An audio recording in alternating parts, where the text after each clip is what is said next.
کہ اکثر جب آپ سنتے کہ بندہ دنیا سے چلا گیا، ایز اے مسلمان یہ ایمان کا تقاضا ہے، ہم جو کچھ ہوتا ہے فی سبیل اللہ معاف کر دیتے ہیں۔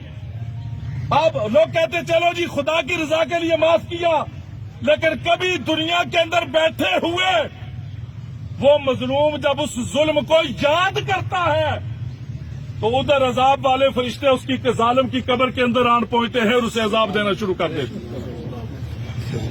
اس لیے حقوق اللہ تو وہ اس کے یہاں جائے گا، وہ دیکھے گا۔ پھر ہمارے یہاں ایک جنازے پہ حضرت اعلان کیا جاتا ہے کہ مرنے والے کے ذمے جو قرضہ ہے، ایک تو قرضہ ہوتا ہے نا جو آپ نے نقدی لیا، جیسے یہ ہمارے بھائی دنیا سے چلے گئے، ان کی سبزی کی دکان تھی، اب ان کے بھائی کہہ رہے تھے ان کے ظاہر ہے لین دین کے معاملات منڈی والوں کے ساتھ بھی ہوں گے، باقی لوگوں کے ساتھ بھی ہوں گے، بہت سارے معاملات ہوں گے۔ وقتی طور پر آپ ایسے کریں، اگر کہیں یہاں پہ ان کے جتنے لین دینے والے موجود ہیں وقتی طور پر آپ فی سبیل اللہ اسے معاف کر دیں۔ جنازے کے بعد ان کے بھائی موجود ہیں، اولاد موجود ہے، آپ ان کے ساتھ بیٹھے حساب کتاب لیں، اور آپ کو طلب کرنا تھا طلب بھی کر سکتے ہیں، دینا تھا دے بھی سکتے ہیں، لیکن یہ قرضہ تو اولاد چکا دے گی، آپ کا مالی قرضہ اولاد چکا دے گی۔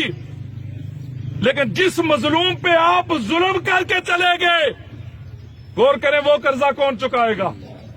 آپ کسی کی غیبت کر کے چلے گئے، وہ قرضہ کون چکائے گا؟ آپ کسی کا حق مار کے چلے گئے، وہ قرضہ کون چکائے گا؟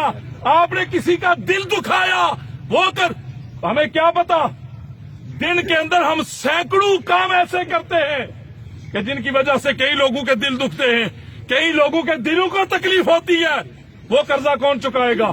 وہ قرضہ کون معاف فرمائے گا؟ وہ قرضہ کس سے معاف کروایا جائے گا؟ کسی کو پتا چلے گا تو کو معاف کروائے گا نا بھائی۔ اس لیے یہ بات یاد رکھیے، یہ برزخ کے معاملات اللہ پاک کرم فرمائے۔ میرے کریم نے فرمایا پناہ مانگو، اس سے پناہ مانگو۔ بڑے عجیب معاملات ہوتے ہیں میرے کریم، یہ عام قبر ہوتی ہے، چاہے کوئی بڑا لین لاف تھا، کوئی پیر تھا، کوئی فقیر تھا، کوئی شاہ تھا، کوئی گدا تھا، کوئی اعلیٰ زندگی گزارنے والا تھا۔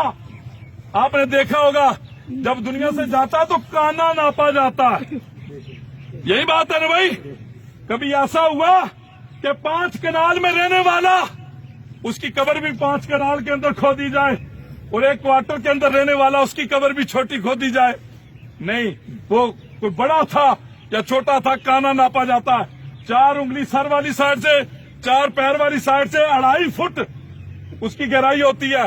وہ ایک گڑھا کھود کے، وہ پیر صاحب تھے تب، یا کوئی مانگ کے کھانے والا تھا تب، کوئی لگژری زندگی گزارنے والا تھا تب، یا جھونپڑی میں رہنے والا تھا تب، اس کے اندر رکھ دیا جاتا ہے۔ اب اگلی بات سنیں، میرے کریم نے فرمایا وہ جو 2.5 فٹ کا گڑھا ہے، غور کیجئے گا، توجہ چاہوں گا آپ کی، میں بات کو کلوز کرنے لگا ہوں۔ وہ جو 2.5 فٹ کا گڑھا ہے، میرے کریم نے فرمایا یا تو اسے 70 گز مشرق اور مغرب کی طرف کھول دیا جاتا ہے اور جنت کی کھڑکیاں کھول دی جاتی ہے، یا پھر اسے اتنا کلوز کر دیا جاتا ہے کہ مردے کی پسلیاں ایسے کراس ہو جاتی ہیں اور جہنم کی آگ، جہنم کے دروازے کھول دیے جاتے ہیں۔